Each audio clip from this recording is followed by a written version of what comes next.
Welcome to Relatively Speaking.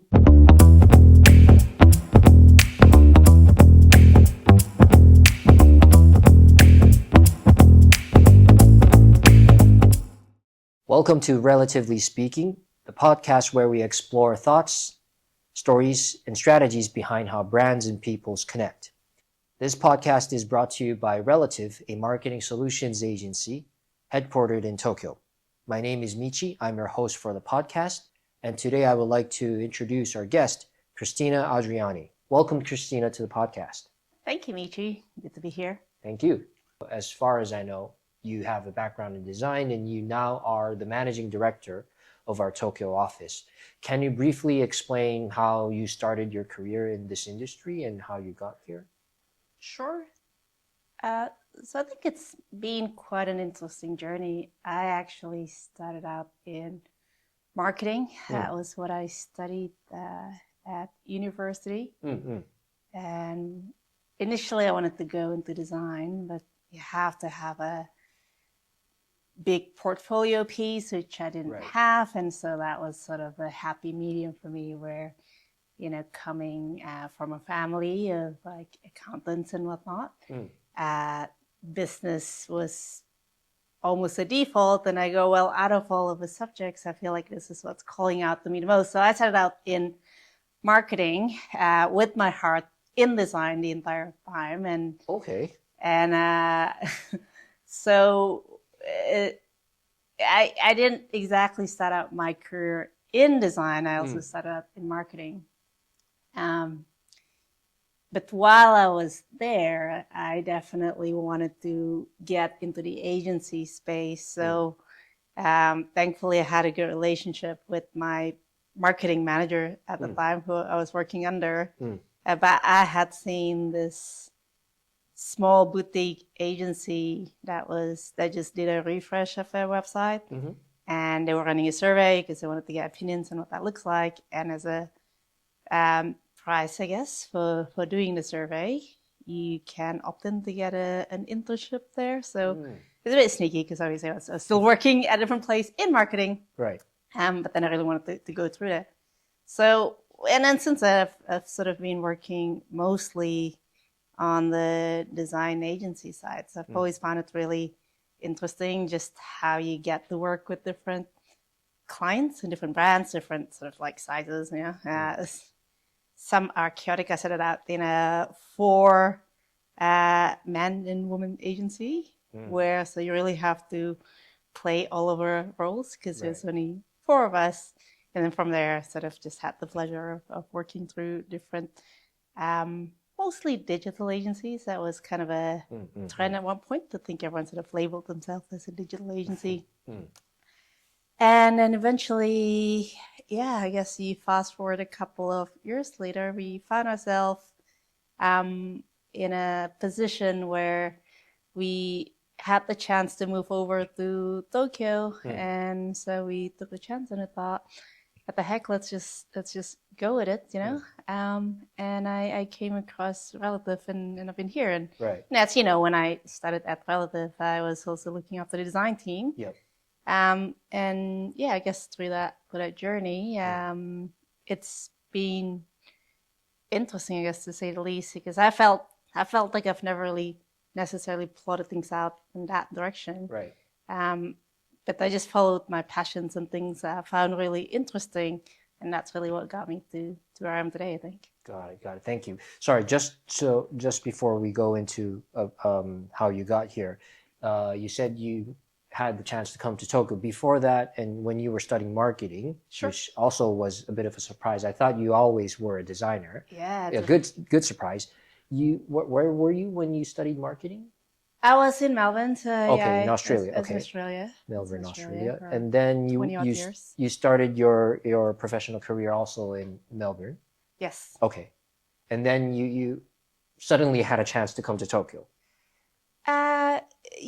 I think it's always been through a series of coincidences, if you will, of people that we meet in conversations. And so it's always, I don't, at any given time, it doesn't feel like something that you're forcing to, but I felt that maybe we might end up somewhere else because we've been in Melbourne. I've been living in Melbourne for 24 years then. So, we're there for the most part. Right. And then, through a connection, we had the chance to transfer over here, and then it just followed that path. Interesting. So yeah, going back to how you started your career as a marketer, and then you then eventually shifted towards design. When you say design, did you start off as like a visual type of design, or was it more like UI, UX, or? Yeah, well, the agency landscape, I guess, then were rebranding themselves as digital agency. But I guess if you think about the specific agency where I started, Igloo, it was called. So we're the Eskimos back then. I know it's a technical term. I guess they're traditionally more of a graphic design agency, if you will. So there's a lot of focus on learning the art of typography or print. There's a lot of brochures and booklets and airport signage, and things like that, which is super interesting. So some of it works. And when you start out, I guess, as a newest member, you just do everything else that needs to be done, whether that's creating a whole map, for example, or kind of just doing artworks for a bakery at the airport to represent Melbourne, things like that. So get a bit of everything. I think it's interesting because it's really quite a leap if you think about the state of the industry today. You have really specialized skill sets where you are a content designer, you're a UX UI designer, you're a visual designer. You were just the designer back then. You have to design all the things, and you have to solve problems for anything that comes your way. Interesting. Okay, so then you started a career as a marketer. You gradually moved into the world of design and working at an agency, and then you joined Relativ. And when you joined Relativ, you were working in the design team, and then you led the design team at Relativ. How was it like back then? Like we do a lot around UI UX, but also we do have visual design or traditional type of advertising. It's, as you mentioned, there could be a little bit of different expertise. Yeah. How was it managing a team of different type of experts? Did you find it fun, easy, or were there challenges? Easy is an interesting word. Look, I think the reason why I say easy is because you make it look like it's easy. Oh, thank you. Which is, I think it is a good thing about you, because being a leader, I know it's not easy, but you make it look easy, and I think it's a very important characteristic of being a leader, right? Because if a leader is always like stressed out, you don't want to talk to that person, or that person can change the atmosphere. Sure. But ever since I met you, I've never seen you look so stressed. You probably do have a lot of stress, but you don't show it. And so I want to go into that kind of, what is it to be like a leader? But before we go into those topics, just wanted to reflect on how it was back then, if you could share some stories. Look, I think it's super interesting. Like one of the things, actually one of the things that I recall when I was looking for, I guess, my next move, and before I ended up at Relativ, I think what struck me, and I talk about this a lot, is really the people and the emphasis on people and what that means. And that's something that's really important to me. I think one thing I've always said is I've had the good fortune of working with really good people. I'm talking about people that, sometimes, and it's fine, like, I think, because work means different things to everyone. Sometimes you go to work and you're like, okay, that's the end of that, then I'm going to start something else, and you keep things separate. But I've had the good fortune, I guess, of working with really good people that I would just consider good human beings and friends that I would want to see outside of that work environment. And we're just there to solve things together. And I think if you can get there, then that's a really good place to be, right? If Yeah. that's what work, and that's what that's what you get to call things that you do for a living. So I've been coming back to sort of my joining and my coming into relative. I think it struck me that that's something that's really important. So of course there's interesting personalities, and there's everyone has their sort of superpowers, I guess, if you will, and quirks, and it's all good. I think it's just about figuring out what are we trying to do here, and what are people trying to do for themselves, what are they trying to achieve, and where is that alignment there. I think it's not about everyone having to be the same everywhere, but I think if you can take into account what is everyone's personal ambitions, what do they want to create for themselves. I strongly believe that if, like, for yourself or for the people that you serve or work with, if we're not creating an environment where ideally every time we get to work on something, we want to be able to say, well, that's a career defining moment right there. That's something that I look back and I feel good about, or this is something that takes me to the next level, whatever that means. That could be a skill set, that could be an experience working on something different, that could be how you work, that's different. But I think if you can achieve that, then you're in a good place, and that's really all you can do, So someone sort of keeping it simple, because sometimes I think you can overthink things, and you feel like you have to do things in a certain way, or sort of force your way through it. But at the end of the day, we're all people, we're all humans, Right. So just focus on the people, and I think all things will come. When you join Relative, is it fair to say that because we are about people and we have great people, it was easy to run the design team, or did you still have challenges regardless of who we are? Or no, for sure. I mean, it's like saying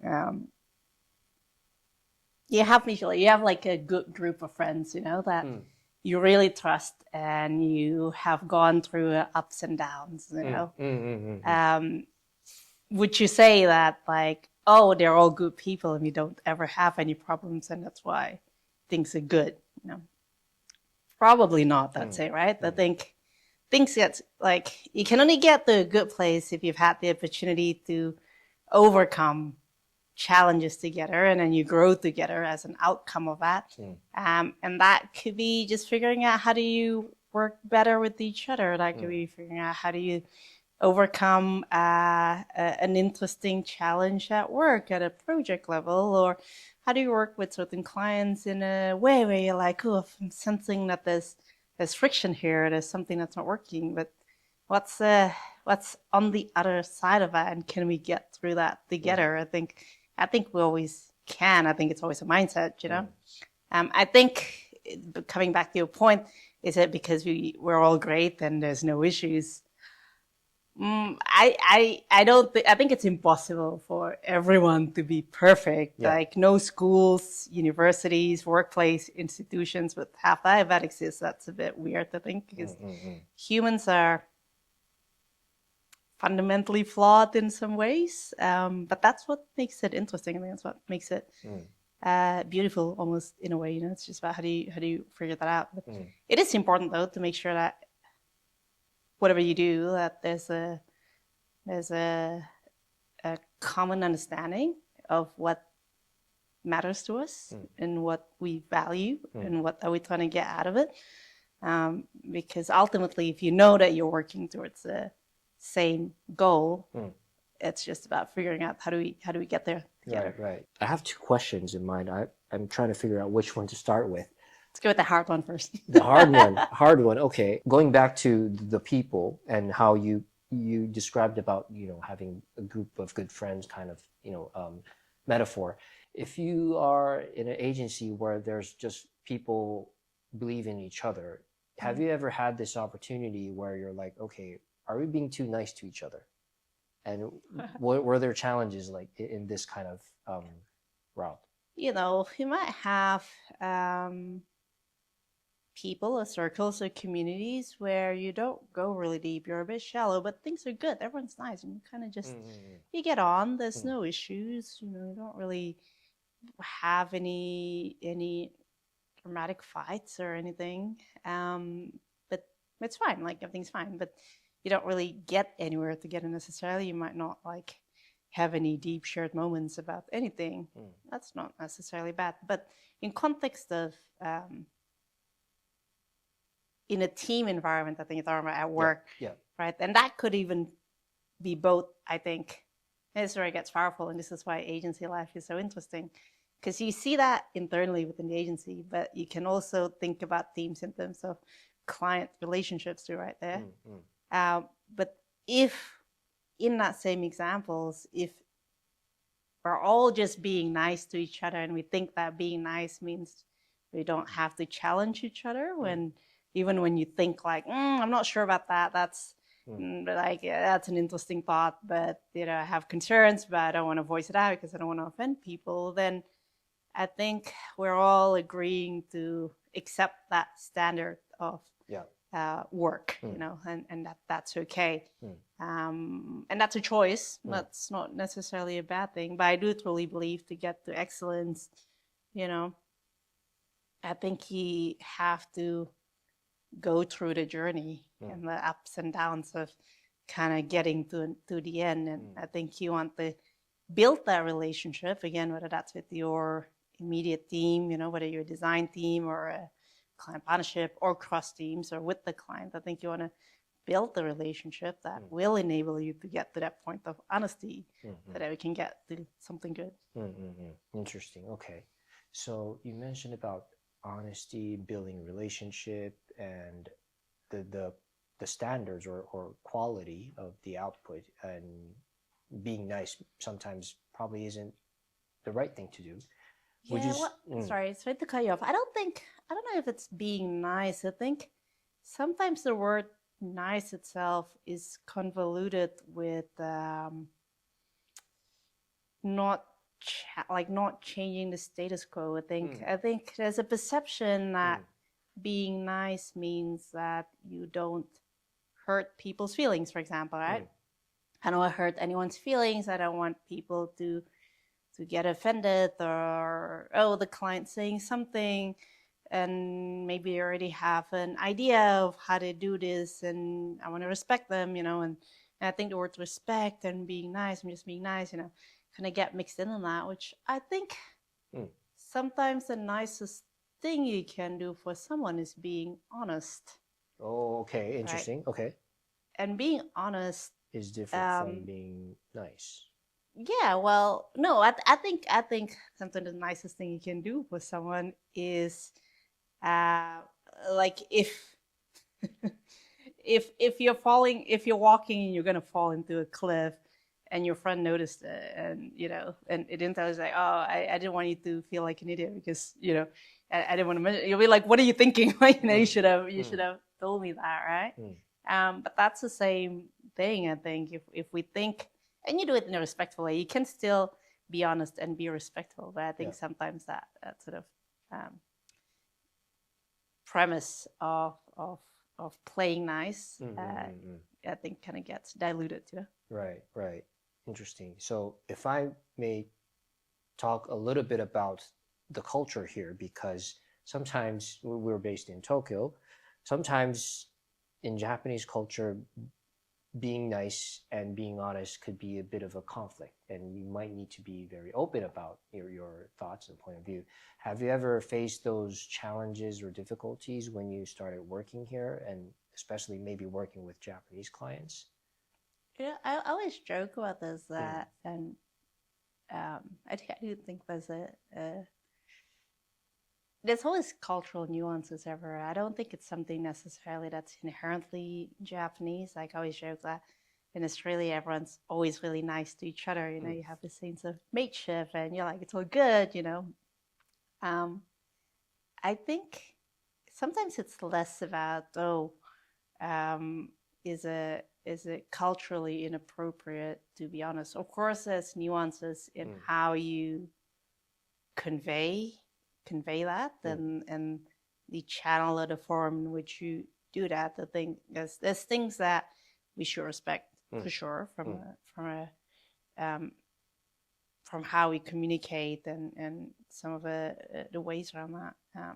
But I think it all comes back to the relationship that you've paved with this person. It's it's either one-to-one or it's either within the group. But I think you have to be at a place where you can establish that you are working towards the same goal. And if you're trying to make something, whether you want to create a strategy to change the way people perceive your product, so you're trying to overhaul and redesign something, and you have different opinions about doing that, that's all fine. But do you have the same goals? And I think it's really important to establish that you're working on the same side, but I'm here to try and help us get to the best place that we possibly can. And then how you communicate that, then I think takes into account the dynamics of your relationship with the group, the people. So regardless of cultural backgrounds whatsoever, most importantly, you need to build trust, relationship, make sure you're going for the same goal. I think so. I think that's fundamentally just a very universal human thing to do. Sure. And would you say that the role of a leader is to set that goal and sometimes even challenge your team if we're not meeting the standards? I think as a leader in any capacity, whether that's as an agency or as a client leader, as a team leader, as a coach, as a sports leader, I think you absolutely have to have a goal or a vision for where you want to take the project, the team, the client, your customers. In the absence of that, then I think it's hard for everyone else to know what we should be doing, And I think it's less about, again, everyone's always going to have opinions about, like, this is good or that's bad, my way is better and that way is better.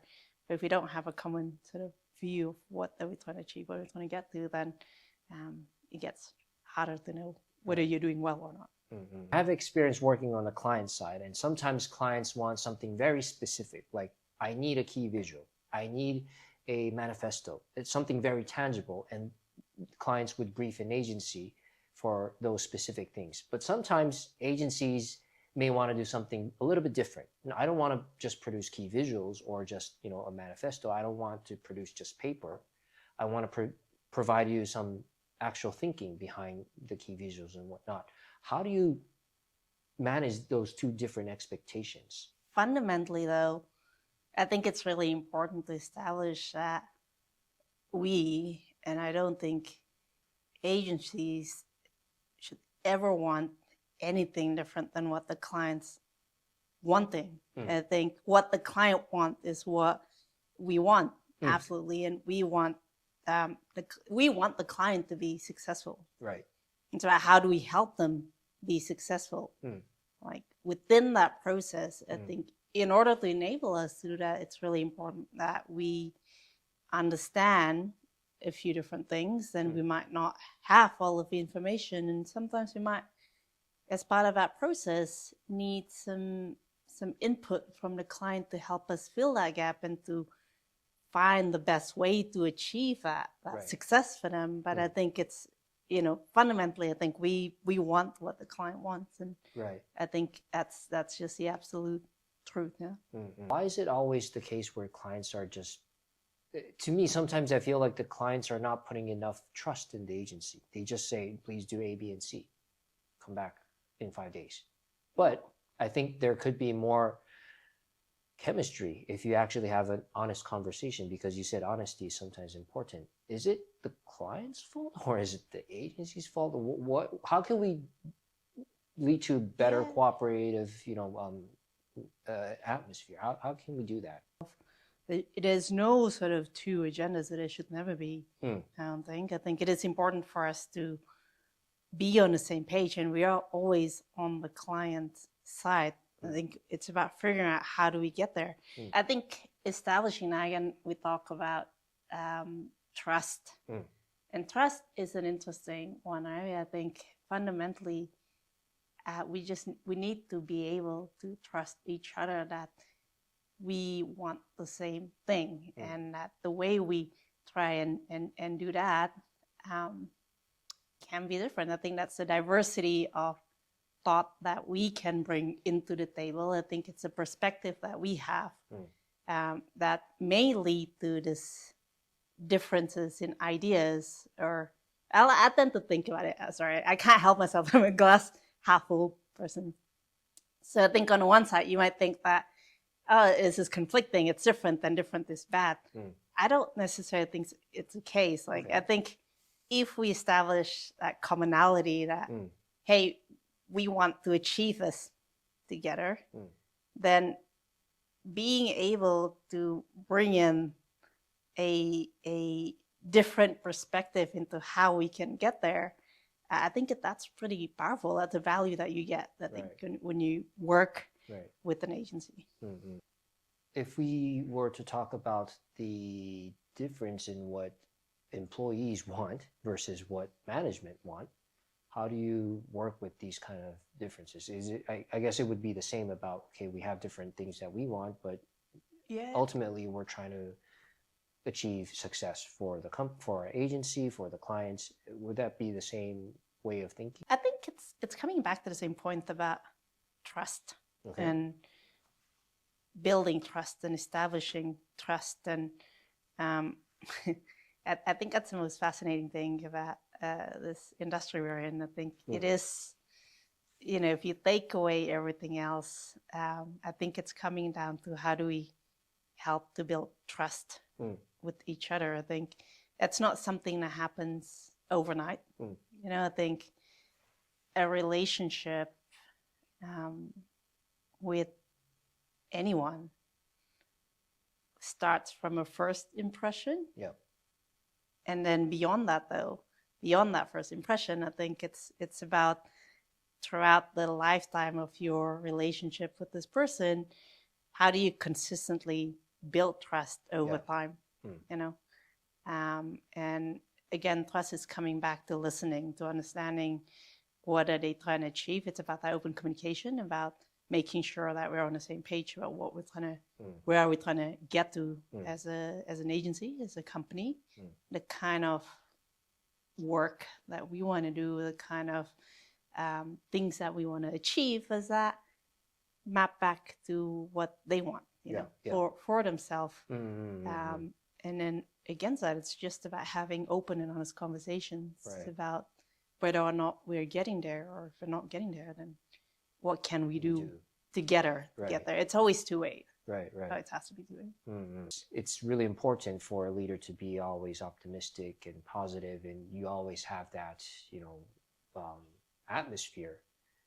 But I'm sure there's always times when you face like challenges. You're like, you wake up in the morning, I don't want to go to work, or I don't want to do work. Have you ever had those kind of situations? To me, it feels like you can just solve every problem being who you are. I'm flattered. No, I'm serious. I mean, but yeah, like, how do you do it? I think the bit about glass half full, or having an optimistic view, I think that is a mindset that I personally think you can cultivate. But I think in the context of what you're saying as a leader, if you're in a leadership position, or if you are, I fundamentally think everyone is a leader within their own rights. I think you first have to believe that things are possible before things can happen. So I think one might say it's it's reckless or delusional, even if some would say. I think that's a difference, though. I think that's a difference between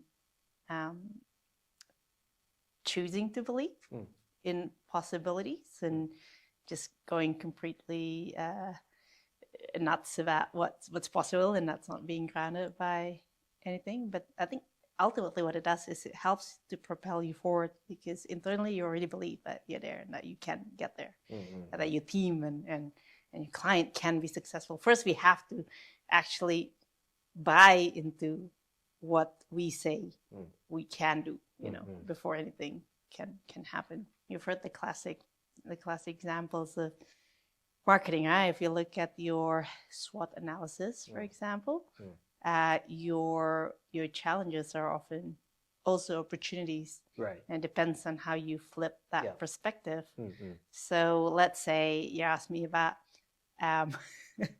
my failures and my personal failures, one that I can speak to confidently, because sometimes people will say like, oh, that seems so easy for you to present some things or to talk, and that seems to come naturally. As a moment in time, I recall I was sort of mid-level in my career, and I had to present something for the first time. I think it was a wireframe, and I have no idea how does one presents a sorry, it was a sitemap, which is basically a tree of information. Yeah. And as a designer, you're used to sometimes hiding behind the visuals because it's great, it's beautiful, it can speak for itself. So when you have to present this thing, so this was for a client. This is for a client. This is for a client meeting. This is for a client meeting who's known for being quite merciless and is very short tempered, and she's great. Like we got on well in the end, but I remember just not really knowing and walking into it and doing the absolutely horrible job of I would not put anyone in that position, and you sort of show up, you're like, I'm going to do this. Did a terrible job of going through, reading through things, one by one. And there's no saving grace to that story. It's not like, oh, and then this happened and I magically become good. I think that you sort of just take that on and you go, that was a bit rough, and what can we do to just not get there? And then there's just other things that you can do, I think, around solving for whatever it is that you want to be good at. I think life is kind of I don't play games, but I imagine this is how gamers would play if you play a character, and if you play games. But you have your sort of superpower and you kind of build out your kit. I think you can be really intentional about what skill sets and what strengths do I want to cultivate? What do I have already that I can play with? What should I strengthen so that I can be a better practitioner, and then just kind of tap into that and do things in as interesting ways as you can. Interesting. But not if you were to say, okay, someone's starting a new leader position, what would be a word of advice that you want to give that person? Typically, if you get promoted, that probably means that you've done really well as what they call an individual contributor, as a team player, right? Like you're excellent at your job. You've demonstrated that you can do things really well, ready to take it to the next level. And I think sometimes it can be easy to feel like there's an external acknowledgement that has to come first before you believe that you deserve it again. Obviously this depends on your people's confidence levels, how you feel about it, but I think ultimately it's leadership. Good leadership is about helping others be leaders. Interesting. Okay. I think and you hear this a lot about like leaders would have followers, and I think that's true. I think if no one's following you, then you're not really leading anyone. But I think it's not, again, a one-way street where all of a sudden, you have people that will do things and you can direct to. I think that's all true. It's all really important. But I think ultimately a leader's biggest responsibility is to try and cultivate more leaders to step up. And so I think it's always going to be a roller coaster, in that journey. I don't think you get there and then it's game over, because every time you step up, I think it's a humbling experience where you do get to learn, and you have to again build that sort of trusting environment with the people that you're going to be working with. I think it's a really rewarding experience when you get to see other people grow and flourish. So being a coach or like a mentor of the followers, if you become a leader, you make sure to look after your people so eventually they can be the leader. Yeah, I think so. I think it's just about looking out sort of for your team and the people that you work with. And again, if we're coming back to things that I was saying before, around are we here in a work setting? Are we here to do things that are meaningful for everyone and for yourself? Then just, is it about how do you take the right steps to get there? I think it's about having that open conversation and transparency. I think it is about honesty, but I think it's also about leading yourself and sort of believing that you are first and foremost the leader. That's a good one. Thank you. So leaders are very different from managers. Managers probably creates this concept of you just manage budgets, numbers, and people, versus leaders is more about you motivate people, you take care of the people, you look out for people's, how they think, how are they doing. Would that be a fair interpretation on how you see the difference? Potentially, but I think sometimes it's really interesting. Right? I think sometimes we can be quite. Part of it is semantics. I think it's not so much that you're just a manager, therefore it's bad. I think the ability, and as a role, managers typically mean that you manage people, manage a team, or there's things that you have to manage and make sure that things are going well. And I think that's really important. We need people to be able to make sure that things are, the team are doing well, and that we're not letting anything fall to the cracks, But I think managers can be leaders. I think sometimes the context that you're talking about is, are you just managing, or are you helping leaders grow? And I think for me, at least, the distinction is coming back to the point around, is there the growth that's happening versus maintaining a sense of status quo. Interesting. Cool. Thank you. I think we covered a lot of topics today. If the audience wants to speak with Christina, where can we find you? Well, feel free to reach out to me on all LinkedIn? The usual channels. Okay. Happy to connect and to just meet and talk. Cool. I wasn't expecting that. Okay. Should I give out my Instagram? Yes, if you have any LinkedIn, Instagram. Okay, cool. Thank you. All right. So yes, thank you everyone for watching. And if you thought this was exciting and fun, please make sure to subscribe to our channel. And we'll see you in the next episode of Relatively Speaking. Thank you.